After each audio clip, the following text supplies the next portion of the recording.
En nome do Grupo Parlamentario do Bloque Nacionalista Galego, o señor Lourenzo, a palabra.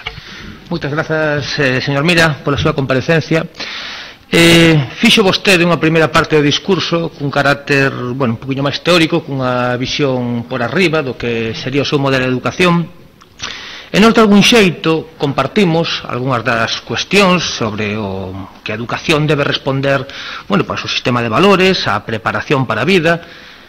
pero nós creemos tamén que detrás dun modelo educativo debe haber un modelo de sociedade. O tipo de sociedade que nos buscamos debe trasladarse, debe usarse de algún xeito no sistema educativo. E por iso sí que non estamos de acordo, amosamos unha certa discrepancia con que terminoloxía, por exemplo, como vostede emprega de capital humano, como a terminoloxía que nos gustan tanto, en tanto encanto, creemos que non, primeiro, que a humanidade non debe medirse en termos de capital, mas tamén que non é a función do sistema educativo, digamos, de dotar dunha mercadoría humana, enténdaseme a reflexión, a sociedade, senón moi pola contra, crear unha sociedade que poña as persoas no centro e, polo tanto, adentrándome nunha segunda reflexión que vostede facía, tratar que detrás de terminoloxía como flexibilidade, a que vostede facía referencia, como mobilidade, non se agoche, non sexe un subterfuxo para agochar unha realidade que eu creo que temos hoxe por hoxe no país e que entronca co modelo educativo que nós queremos levar adiante, que é o da precariedade. É dicir, un modelo educativo que non se xa quen de combater a precariedade, que non se xa quen de posicionar a este país para desenvolver todas as súas potencialidades, entendemos que un modelo educativo que non está a altura.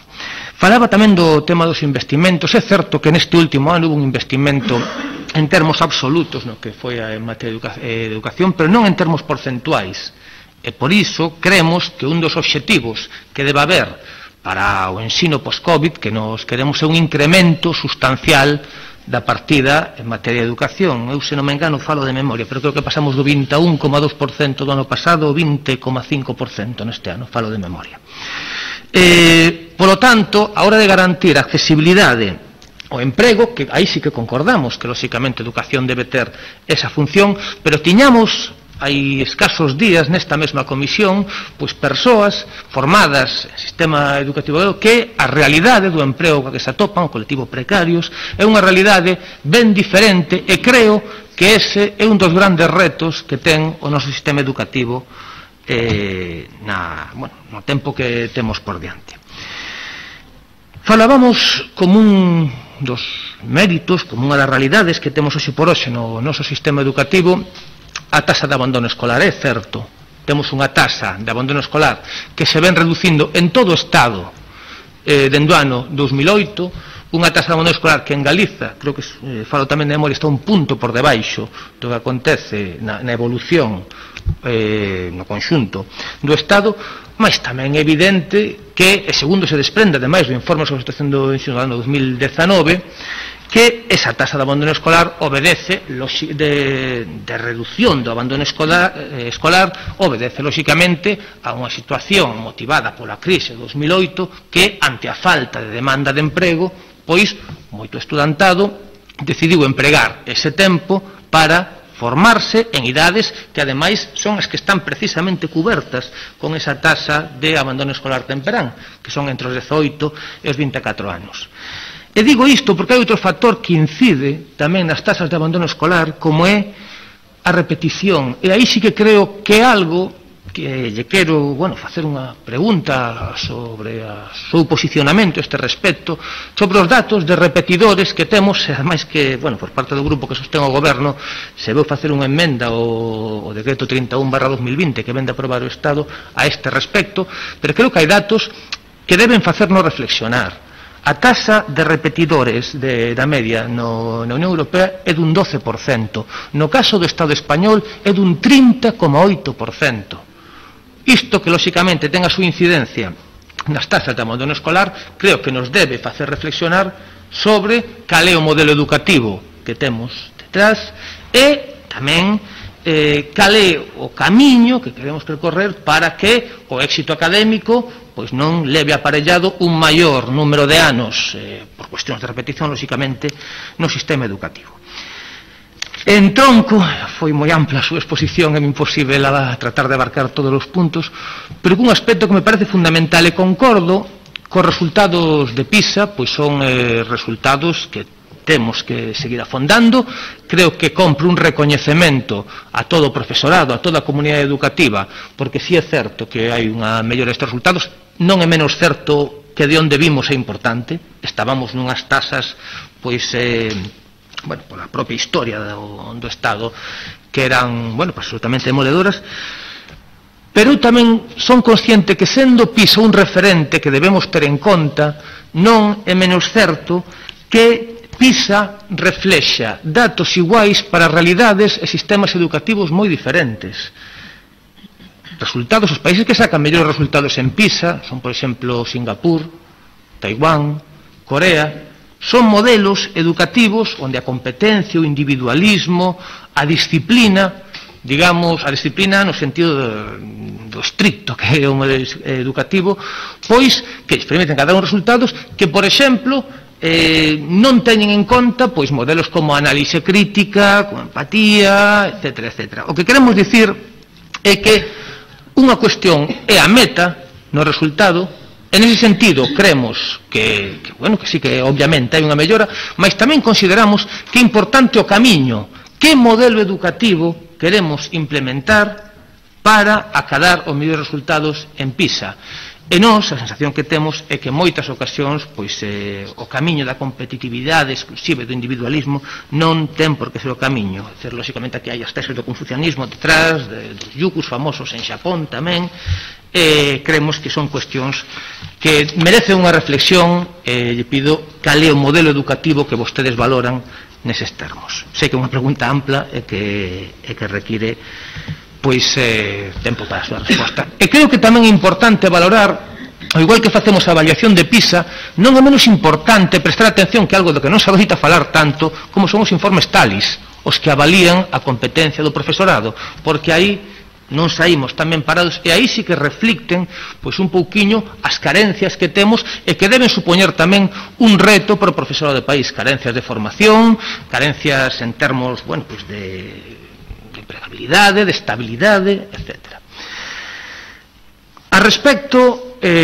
concordo aí en certa medida na que a aposta que temos por diante é unha aposta de digitalización do ensino ben entendida, é dicir, pero aí temos un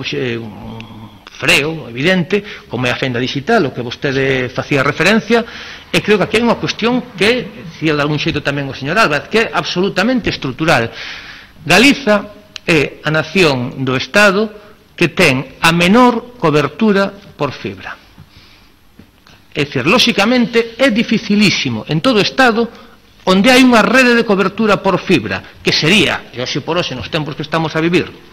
a que garante as posibilidades de desenvolver todo un proxecto de ensino, un proxecto educativo que, digamos, de algún xeito permita levar adiante este tipo de plans, é inviável se non temos previamente unha cobertura por fibra que vertebre. Polo tanto, son de agradecer e de avaliar pois, de determinadas declaracións de intencións. O que pasa é que en moitas ocasións tropezan coa realidade deste país. É dicir, a modernización de educación debe levar aparellado unha modernización, un novo modelo de país, e aquí insistimos noutro dos eixos que tamén consideramos que é fundamental, e ademais creemos, e así o trasladamos, que é un dos grandes retos que ten este país por diante, que é o ensino no rural. Iso debe ser un posicionamento estrutural, pero nos atopamos tamén o que nos atopamos hoxe, as cuestións de despoboamento, de fixación de poboación, de falta de servizos no rural, e problemas que estamos tendo hoxe por hoxe en cuestións tan elementais, por exemplo, como é o tema do transporte. Profesorado, e lamento non poder acceder a todas as cuestións que tiña apuntado. É inviável un sistema educativo que sexa quen de modernizar e de afrontar os retos que temos por diante se non atendemos os datos de profesorado que temos a toda agora. Vostede daba o dato do total de profesorados, pero tamén é certo que dende o ano 2009 ata a actualidade, ata o curso, por non tomar en conta os datos do 20, porque hai un epígrafe no IE que di que son provisionais, hai un incremento dun 6,35% do profesorado no ensino privado, de 7.686 a 8.174, dun 8,4%, 5.283 a 5.727 do ensino concertado, e con datos aquí de 19-20, porque non están fixados na actualidade, hai unha reducción dun 4,25% do profesorado do ensino público. Polo tanto, nós cremos que en aras dese modelo de ensino equitativo, dese modelo de ensino onde se respete a igualdade de oportunidades, e creo que todos coincidimos en que parte fundamental do futuro da escola que queremos post-Covid aposta polo ensino público, aposta por dotar de materiais e de recursos ao ensino público, pois é unha necesidade pois irrenunciável. E remato, se me permite, señor presidente, en 30 segundiños nada máis, cunha cuestión que eu sí que creo que é base, que coincido cando menos na parte expositiva que vostede fai, como é a cuestión do ensino das linguas. Gustaría meter tempo para falar da situación do galego, tempo terei nestas cuestións, pero sí que é certo que no caso do galego como lingua propia, a realidade que temos por hoxe un 14% de nenos ata 15 anos que falan só galego,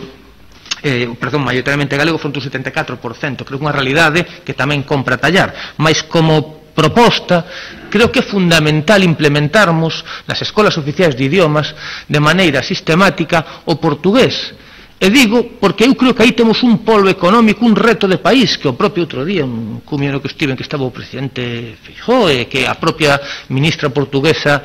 Ana Bruñosa de Infraestructuras decía que aí hai un enclave económico de 6 millóns de persoas cun eixo atlántico, que temos unha capacidade de, digamos, de un potencial económico que non debemos renunciar, e lóxicamente coñecérmonos como vivir ás costas un país doutro, con todo ese potencial,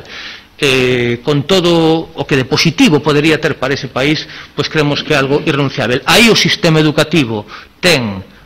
a función de crear pontes, temos un potencial de desenvolvemento que debemos crear a partir, pois do coñecemento Portugal, Galiza, da aposta por ese sector económico aí, escolas de idiomas, implantacións de portugués no ensino secundario, creo que é unha aposta estratégica de país. Lamento non poder continuar polas limitacións de tempo. Moitas grazas. Moitas grazas, señor Lourenzo. Señora Fernández Morante, pensaba agora que contrasta a súa intervención coa que vimos escoitar por parte do secretario xeral anteriormente. Entón, eu, antes de nada, quería agradecerlle a súa lucidez, pero por riba diso, a frescura que supón e que tanto precisamos para o futuro, para un novo modelo educativo, pois as achegas que vostede ven de facer. E dicía que contrasta a perspectiva. Eu creo que non é un asunto menor, porque é algo que vimos reincidindo habitualmente,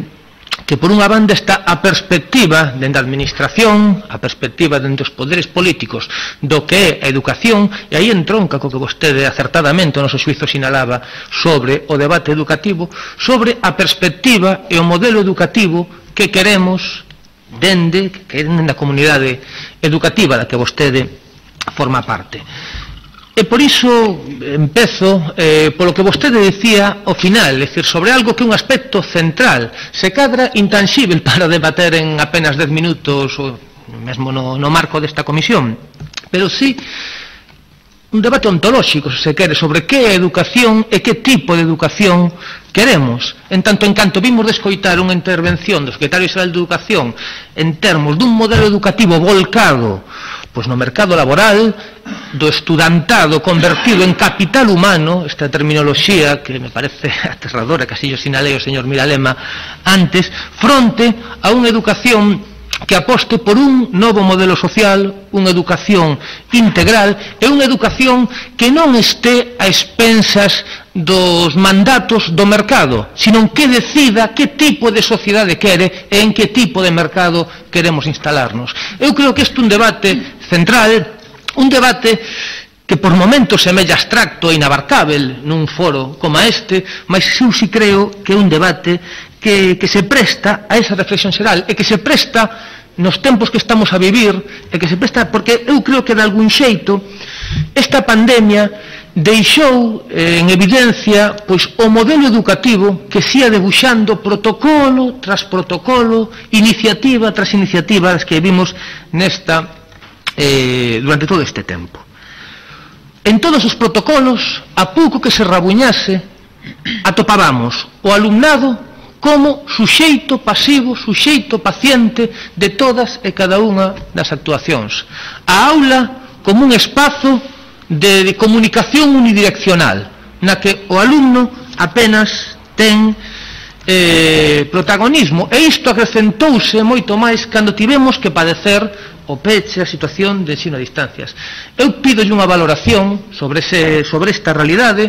que o noso xuizo é dun conductismo extremo, dun modelo educativo que está absolutamente superado, que se demostrou fracasado, e que en ocasións, por debaixo dos resultados do informe PISA, que se quedan exclusivamente na meta, esquécese o camiño que nos leve eses resultados, e por iso implementábamos ese debate, non na anterior comparecencia, de dicir de que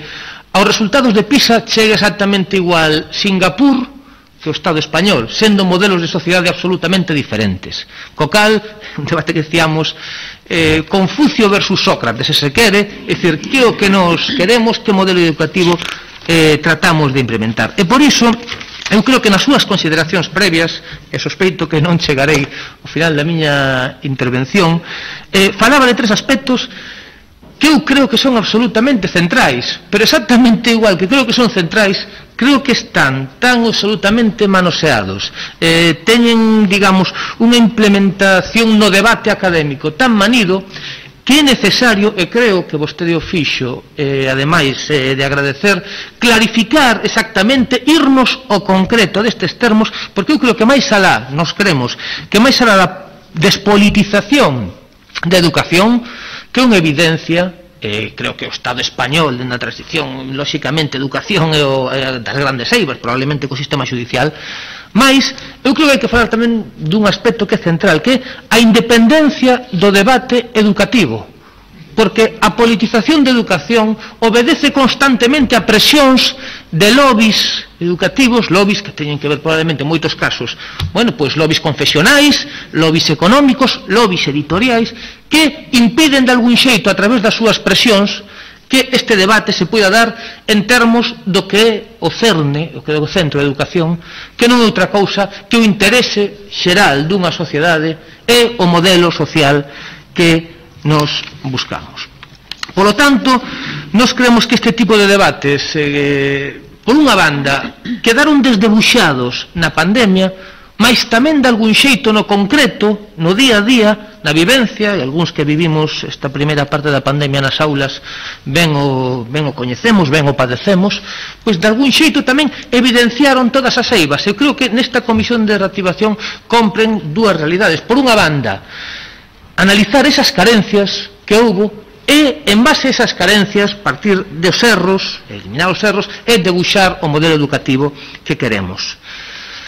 Privatización. Os datos son impepináveis, é dicir, vostede facía, se non me engano, referencia aos datos do IGE, pero son os datos que están publicados na propia web da Consellería,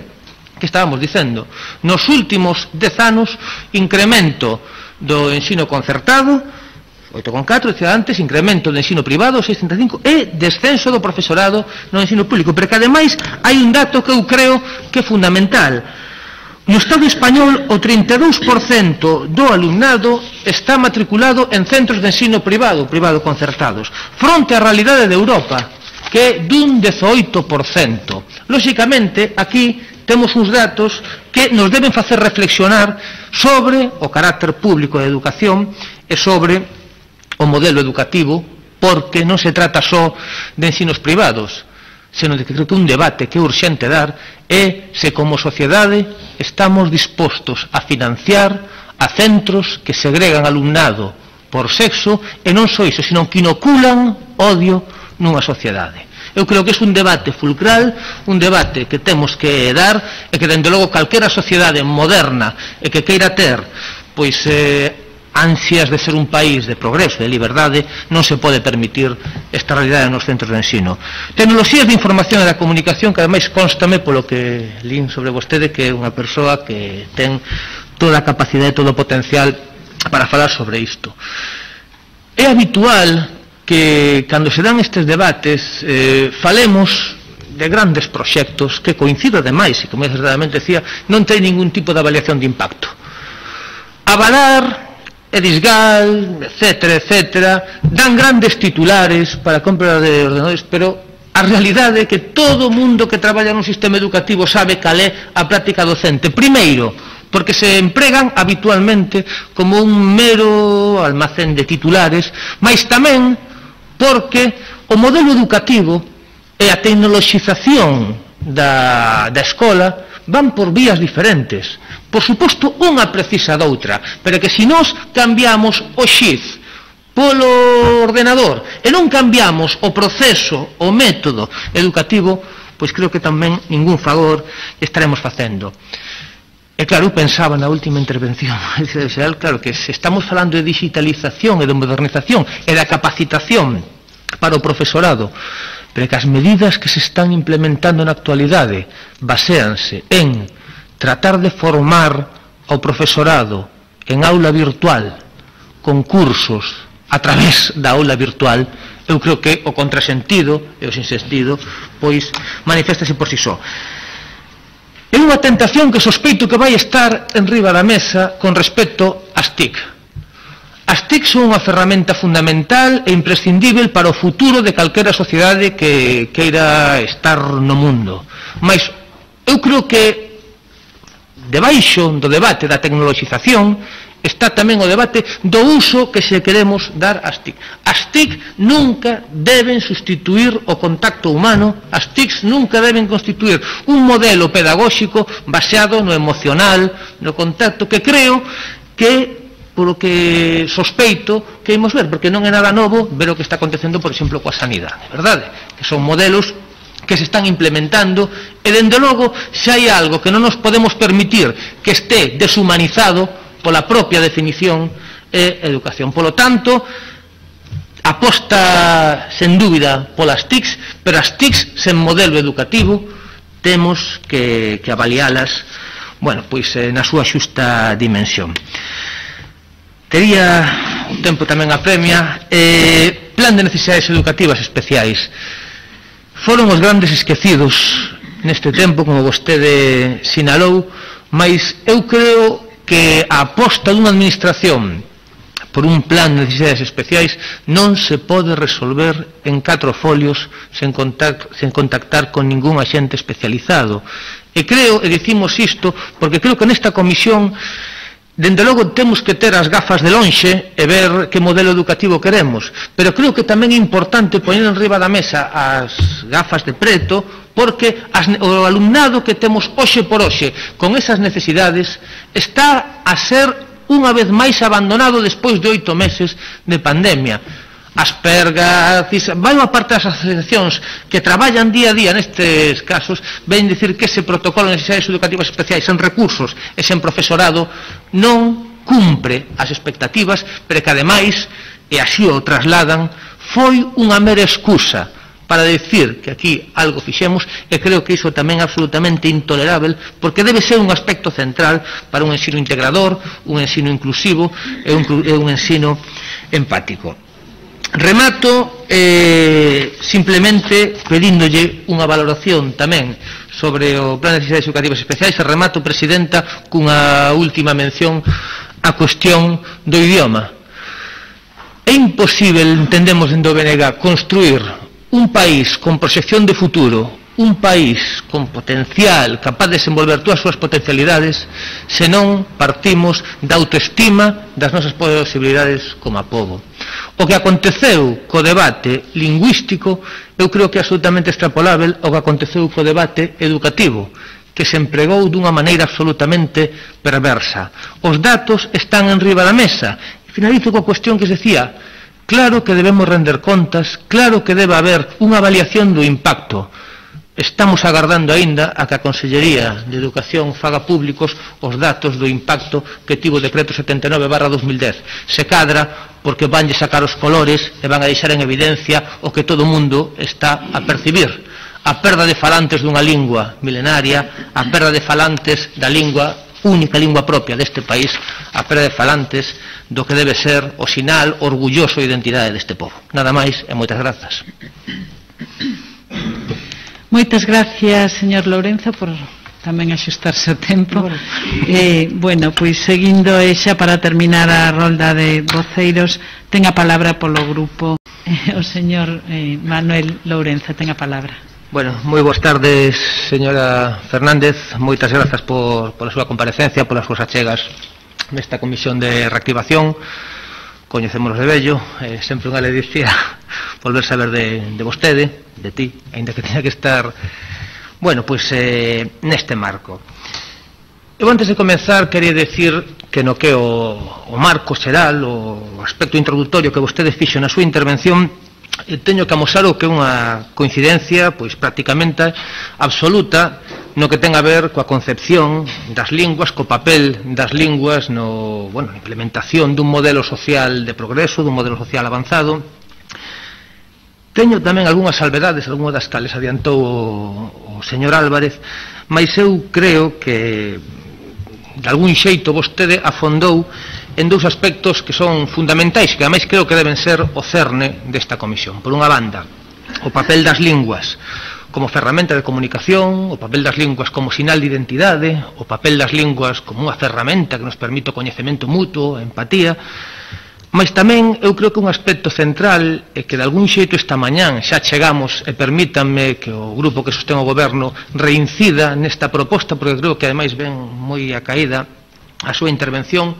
as linguas como ferramenta para tender pontes, as linguas como ferramenta para desenvolver un potencial económico que neste país entronca, ademais, co coñecemento da lingua portuguesa, como vostede moi ben achegaba, alén de cal sexa a perspectiva, digamos, lingüístico-teórica do que é o portugués e de cal é a súa relación co galego. E, polo tanto, vou tratar de centrar, e non marquei o tempo, a miña intervención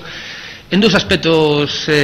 centrais. Nunha primeira parte vou tratar de ser breve, porque sí que é certo que falando con algúns directores e con algúns compañeros seus de escolas de idiomas me trasladaban a súa preocupación, para nunha segunda parte, na parte propositiva, pois tratar de sermos quen de concretar algunhas das cuestións que vostede traía, digamos, en termos teóricos, en termos lingüísticos, para sermos quen de adaptalos ao futuro que temos como país, ao reto que temos como país volcado no coñecemento das linguas que pretendemos, que queremos ser, digamos, en aspectos un poquinho máis concretos. En esa primeira parte, na parte que sería de análise da situación, eu creo que obriga a centrarnos na situación que se está a dar nas escolas de idiomas ante a incidencia da pandemia da COVID. Creo que o que é deseo, o que se nos exixe tratar de resolver estes problemas e de preparar o noso país para que estas situacións que se deron na pandemia co adiamento das probas de certificación e cun feito obxectivo, como temos hoxe, de que por esa mesma circunstancia, aínda a día de hoxe, non se puderon iniciar as actividades lectivas nalgúnas escolas de idiomas. Polo tanto, bueno, de todos coñecidos, o adiamento que tuvo que haber no seu primeiro momento dos exames de xuño a setembro, despois de setembro a outubro, e temos que dicir que nun primeiro momento da pandemia, en pleno mes de marzo, pois é razoável que de algún xeito a todos nos collese co pé cambiado e que de algún xeito tivésemos que implementar solucións de urxencia. Quero recoñecer o papel de todo o profesorado das escolas oficiais de idiomas para xestionar unha situación dificilísima, de facela ademais con moito éxito e ademais, creo que de xustiza que yo diga, que de algún xeito me trasladan o especial éxito na xestión da Escola Oficial de Idiomas de Pontevedra e da que vostede, que tamén me trasladan, tivo un papel pois importante. O que quero dicir é que esta pandemia deixou enriba da mesa moitos dos problemas que está a haber nas escolas de idiomas a respecto do profesorado, que eu creo que é imperativo atallar, porque son problemas que existen, que se evidenciaron, mas son problemas que veñen de vello. E ten que ver, basicamente, cando coas probas de certificación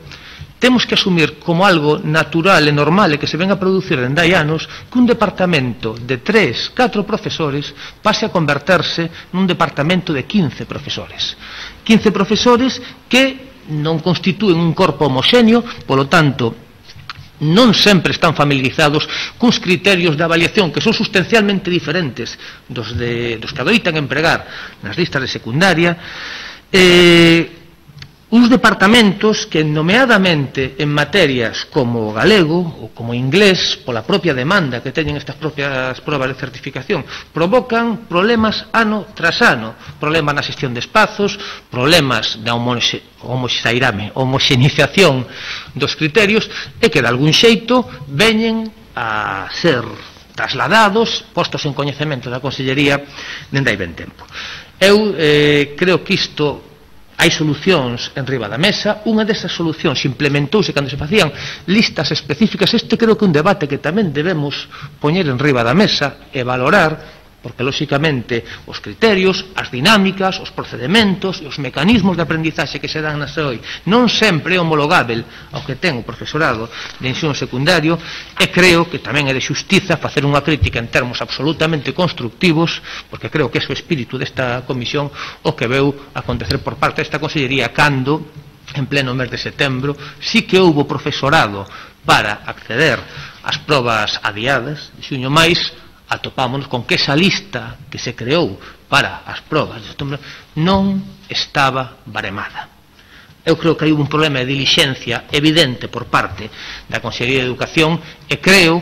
que un dos obxectivos desta comisión é analizar eses problemas, valorar cal é a dotación de profesorado, cal é a dinámica de inclusión deses departamentos que se atopan de 3 profesores a 15, para que nunca máis teñamos que padecer estas situacións.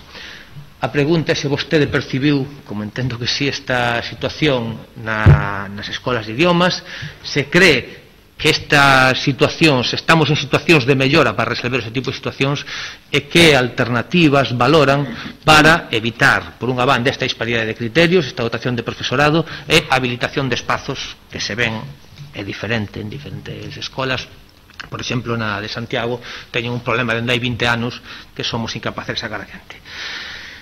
Non quero estenderme, mas tamén creo que implicou tamén unha dificultade o feito de que se implementen os mesmos protocolos para as ensinanzas de réxime ordinario que para as ensinanzas de réxime especial, por unha circunstancia evidente. Basicamente, os tempos académicos son diferentes, as realidades de acceso son diferentes, o estudantado é diferente, e non sempre un mesmo protocolo, como foi o protocolo COVID, é homologável para unha ensinanza de réxime especial co que pode ser para o ensino primaria e secundaria regrado. E isto que motivou é que, polos propios tempos que se manexan nas escolas oficiais de idiomas, tivesen que ser os propios profesores, o propio equipo directivo, quen determinase os protocolos anti-COVID para poderen realizar as probas, porque os tempos que se manexaban precisamente a hora de articular estes protocolos por parte da Consellería non eran os das ensinanzas de réxime especial. Por lo tanto, se vostede considera que os protocolos son homologáveis ou se de algún xeito é necesario establecer mecanismos que contemplen tamén a realidade desas dinámicas. Entón, máis alá disto, eu quería ir á parte propositiva e concordo o que eu dicía na súa exposición arredor do potencial estratégico que ten o ensino das linguas, do potencial que ten tamén como intercambio comercial, e aledoume ademais que aportase esta cuestión, porque creo que estamos nun momento histórico no que o potencial de desenvolvemento económico que ten o noso país, como comunidade con lingua propia, como comunidade, ademais, que ten unha proximidade, vou a ser laxo na definición, temos a consideración de que son a mesma lingua, pero aceptando a diverxencia lingüística, que posibilita que tendamos pontes para un potencial económico de 6 millóns de persoas e que construamos un polo económico que sea competitivo en todo o panorama europeo a través da converxencia da rexión de Portugal. Outro día en Vilanova de Cerveira, nun cumio, asistía tamén o presidente Feijóo, a este cumio galaico-portugués, no que estaba tamén a comisaria europea Elisa Ferreira, a ministra de Infraestructuras Ana Bruñosa, e creo que ademais é algo que chegamos a acordos no propio pleno do Parlamento, no que se falaba da importancia de conectar vía infraestructuras Galiza con Portugal. Eu creo que nese contexto, en esa aposta, o nivel, digamos, o papel que ten o desenvolvemento do portugués é chave para que estas dinámicas económicas, sociais e culturais poidan levarse adiante. E digo que chave porque é imposible constituir ningún tipo de sociedade, ningún tipo de modelo económico, ni ningún tipo de proxecto con potencial económico de todo tipo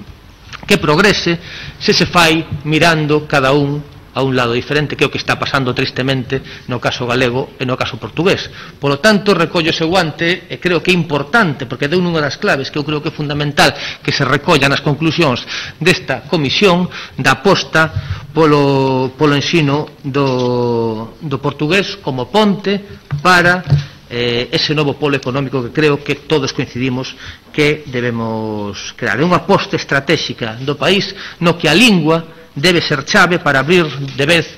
esa porta do miño e da raia que nunca se debeu pechar. E as escolas oficiais de idiomas creo que teñen un papel fundamental, e aí vai a proposta que fago para que valore sobre a necesidade de estender tamén o ensino do portugués a todas as escolas oficiais do país, o ensino do galego, que é curioso, que tiña aquí os datos,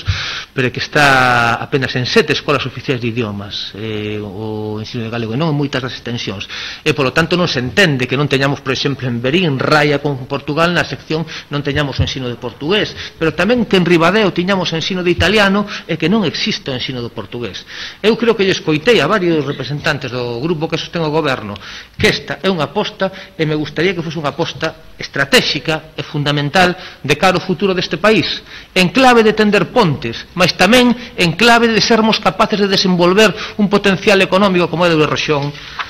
e que estou absolutamente convencido que cambiaría o futuro deste país. Porque sospeito que me estou achegando ao límite do tempo, quería avanzar en 3 cuestións moi sinxeliñas. Concordo coa súa perspectiva dos programas cuales, da necesidade de avanzarlos, mas eu creo que tamén hai outras propostas que entroncan con proxectos que son tamén proxectos do propio goberno. Paso por riba do programa CALC, que creo que tamén é un programa que deberíamos desenvolver en tanto en canto permite construir axentes dinamizadores da economía e permite que o galego se achegue a diferentes sectores económicos especializados, pero tamén creo que hai un modelo que se fixo no ano 2000, corríxame que falo de memoria, 2009, 2010, e que tristemente foise abandonando, como son os cursos específicos de francés, alemán, portugués, que estaban asociados a determinados sectores como hostelería, turismo, transporte, etc. Eses cursos específicos eu creo que entroncan ademais cun proxecto que tamén é estratégico, que está a ser defendido por parte deste goberno como é a década xacobea. É dicir, sermos capaces de dotar a un país que ten esa aposta polo turismo con todas as discrepancias no que debe ser o xacobeo que amosamos dende este grupo a respecto do goberno. Pero sí é certo que un país onde os seus sectores coñecen linguas, onde estamos recibindo, somos un polo de cosmopolitismo universal, vaya redundancia, pero que somos capaces de recibir todo iso e que temos os nosos sectores estratégicos con coñecemento das linguas, imos ser un país mellor.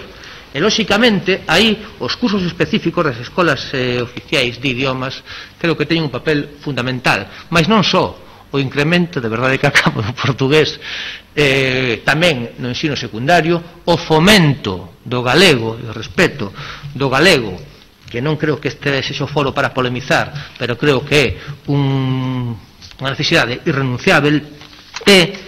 lonxe de entender as remates as linguas como barreira, as linguas, decidilo, como unha ferramenta ineludível para unha sociedade formada, crítica, sensível, asertiva, e que nos permita construir pontes e situar este país non só como un país que poida exportar persoas con coñecemento, que coincido coa valoración que facía a señora Álvarez, senón como un país que reciba persoas, que reciba investimento, que reciba cultura e que ademais o podamos facer pois en todas as linguas que seamos capaces, dende o que somos, pero para o mundo. Moitas grazas e nada máis. Agradecer a súa comparecencia. Moitas gracias, señor Lourenzo. Xa para terminar agradecerlle a súa presenza nesta comisión e tamén a presenza que queremos facer extensível a Cigensino como sindicato maioritario no sistema educativo, e queremos facelo ademais en aras da legitimidade que esa maioría sindical, non por seu feito ser a maioría, como representantes do profesorado, lle dá como interlocutores, como representación do profesorado perante a Consellería de Educación. E digo isto porque se algo resultou un contrasentido, e algo foi curioso en varios debates parlamentarios que tivemos acerca da situación que estábamos a ter no ensino, é que aqueles que alegaban os lexítimos procesos electorais para executar, ou neste caso, creo que máis ben, deixar de executar as funcións que lle correspondían para cumprir coas súas responsabilidades en educación, son os mesmos que negaron sistematicamente o diálogo e a legitimidade das organizacións que representaban o profesorado. Eu creo que iso é algo que de cara ao futuro, e se algo debemos sacar en limpo desta pandemia, é algo que debemos superar, e creo que calquer modelo educativo, calquer proxecto educativo que teña vocación de ser un proxecto educativo sólido e integrador, ten que partir dun diálogo fundamental entre a comunidade educativa e a representación do profesorado, pois como un eixo fundamental, e a administración. Diálogo que non existiu nin co profesorado, diálogo que non existiu coas asociacións de nais e pais, diálogo que non existiu coas organizacións de estudantes e con tantos axentes da comunidade educativa, e creo que boa parte dos problemas que padecemos e que vivimos dende o pasado 12 de marzo, que se manteñen na actualidade e que sospeito despois, adentrareime un pouquiño nesta situación, que van a ter unha proxección pois negativa que debemos tratar de superar no futuro, veñen por esa unilateralidade a que vostede facía respecto e por un posicionamento da Xunta absolutamente bunkerizado, no que en ningún momento se antepuxo as necesidades do sistema educativo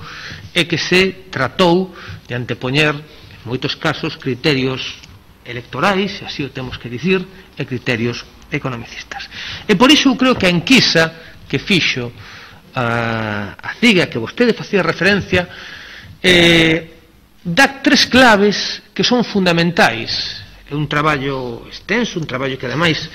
creo que correspondería facer unha administración que tivese vocación de querer coñecer o pulso da comunidade educativa. Pero en tanto en canto non se fixo, eu creo que se enquisa dá tres claves que son fundamentais. A primeira, e que ademais é absolutamente contundente, o 95% do profesorado considera insuficiente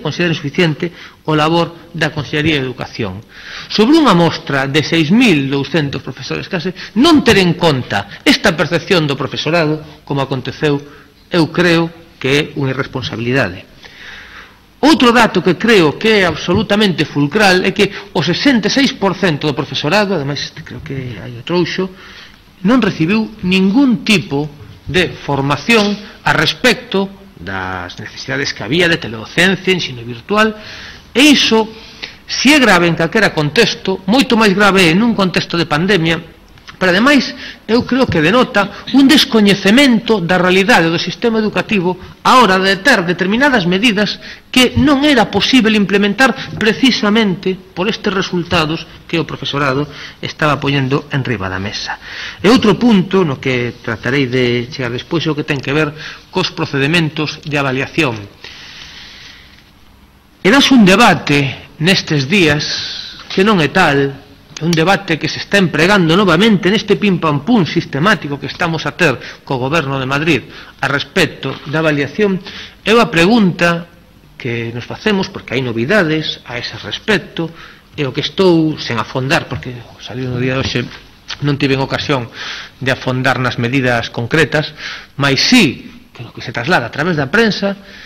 é que facemos con rapaces que teñen que estar sen recibir a súa formación, que teñen que estar confinados, que non teñen dereito a estar escolarizados, que non poden estar escolarizados durante todo o período completo. Avaliámonos como se non pasase nada. Obviamos esta circunstancia. Esquecémonos de cales son as súas necesidades de medios, as súas necesidades de recursos,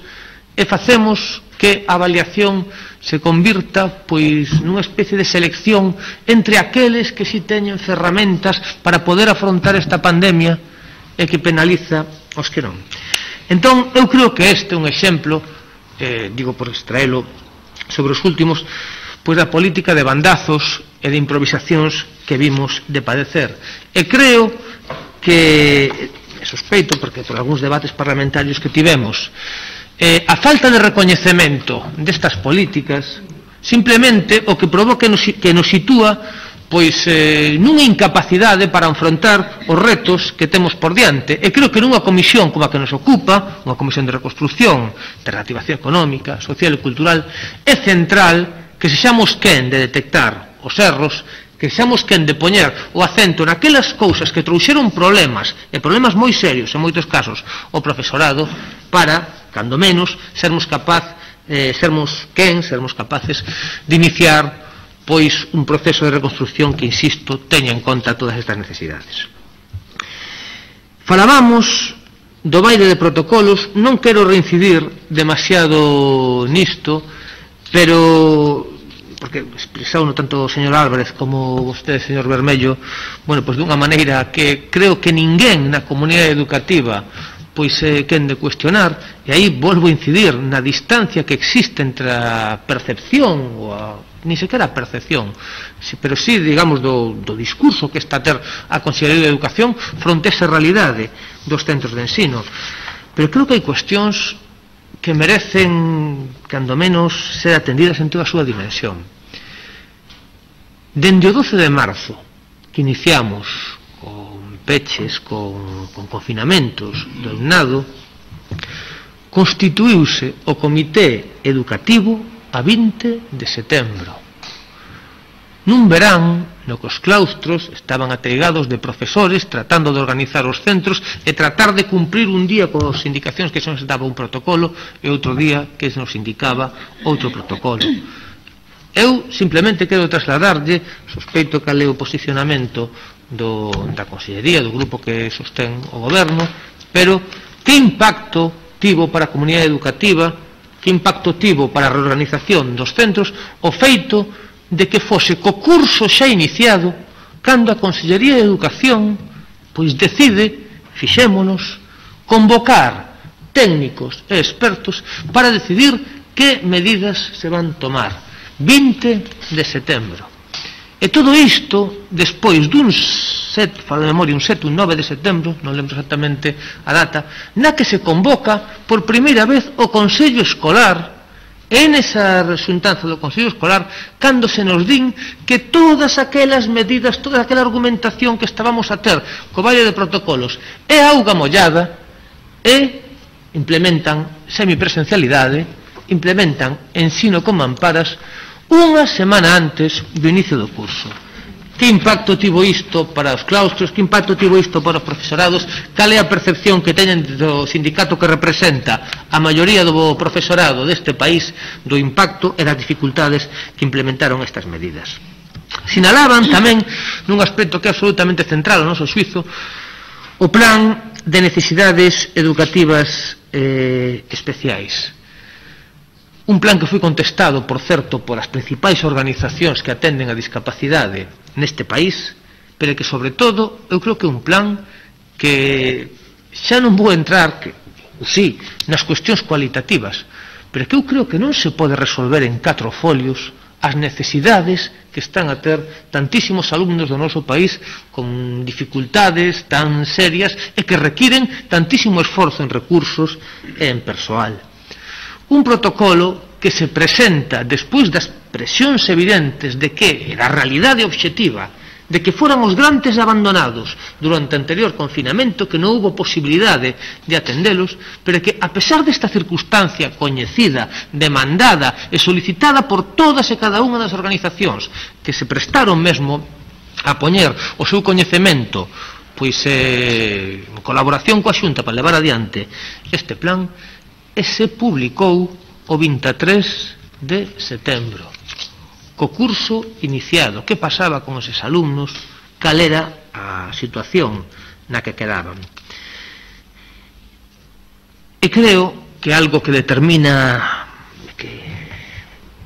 é un exemplo clarificador como poucos da situación que estamos a ter é o plan de ensino virtual. Foi unha irresponsabilidade e creemos que calquer proceso e calquer proxecto de reconstrucción, de reactivación da educación neste país debe partir de que esas bandazos e que esa improvisación non se pode volver a dar. Presentas un plan de ensino virtual cando temos 1.200, remato, Presidenta, 1.200 alumnos contaxiados, case un cento de aulas pechadas, e que, sobre todo, non dá resposta a cuestións que son as fundamentais que estamos a vivir neste momento. Que pasa cando temos a metade dunha aula facendo cuarentena e o resto do alumnado non? Que pasa cando temos 3 alumnos nunha casa que non teñen acceso a material informático? Alguén reflexionou sobre o que implica en termos pedagóxicos ter a nenos de 6 anos, 7 horas, unha mañán conectándose cada media hora a un ordenador? Iso é o que se establece nun plan de necesidades educativas especiais, e por iso remato unha cuestión. Hai 11 anos no ensino público tiñamos 31.500 profesores. Hoxe, unha década despois, temos 150 profesores menos. Houve incrementos de profesorado no ensino concertado, un 6,4%, un 6,3%, un 8,3% de incremento de profesorado na privada e un descenso con data do 19-20 do 4,6% de profesorado no ensino público. Son datos que se repiten porque creo que son fundamentais. E remato de verdade, porque os propios datos que dá o IGE poñen en evidencia respecto deste curso a situación do profesorado que temos no ensino público. A Xunta falaban de 2.300 profesores cando son os propios datos da Consellería que nos están a falar de 1.270 profesores, que se lle quitamos os que están para cumprir as ratios de educación infantil e primaria, e que teño que decirle, señor Bermello, que clavaron a cifra que deu a CIGA Ensino sobre a contratación de profesorado este ano. E remato con esa pregunta: cal é, en que medida consideran necesario termos un sistema educativo público dotado de profesorado para que o ensino que teñamos post-Covid atenda as necesidades deste país? Nada máis, e moitas grazas, señor Bermello, e moitas grazas a CIGA Ensino polo papel que le van facendo en defensa do profesorado deste país. Moitas gracias, señor Lourenzo. Seguindo a rolda de intervencións, damos a palabra